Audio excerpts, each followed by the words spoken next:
Anyways, Andrew Kibe just revenged on my behalf on Mwafreeka.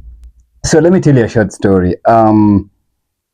Ali, let's say 2 months ago, I was a guest on the Iko Nini Podcast, and I was there to actually share the story of how my dad was abducted and tortured. My dad was the former managing director of Mzaa Sugar Company. He died in 2019. The events that led to his abduction and torture, it left us emotionally and mentally scarred, and literally the whole family has been dealing with it day by day. So it's not been an easy thing. So I reached out to Ian, and we had an arrangement, and so I got to feature as a guest on the Iko Nini Podcast, as well as we ended up talking about how I met my mom, my biological mom, after my dad's demise. And me going on the podcast, of course, I'm a journalist. I'm used to grilling and asking people, guests, questions on the interviews that I do on the TV show that I co-host on.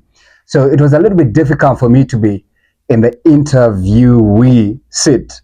And Mwaf was like, everything that I said, he was actually countering it with what, Mwaf always believes he's right.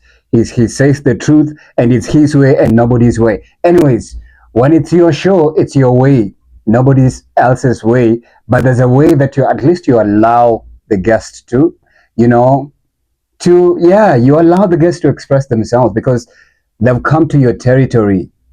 Not just are they a guest, but you're in charge anyways. But just give them just some little freedom to be. But Marv was digging in, and there's a point where he asked me about working in the media industry, and personally, I strongly believe that working hard will land you to greater places if you're dedicated and committed. So he was like, no, you can never work hard in media and be successful, which is somehow true and not true, depending on his experiences and what he went through when he was on the come up and at the ghetto radio and whatever places he's been through. And I appreciate that. But he wanted to make me sound dumb like a dumbbell and look dumber, So when I see Andrew Kibe roasting him, especially right here on this video,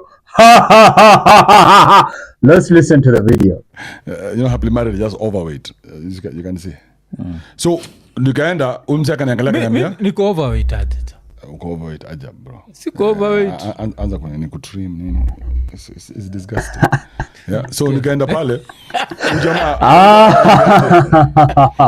Happily married just means being overweight. And I love the way Andrew Kibe has this, dark humor and his effortless sense of sarcasm and just, the gab and the wit is just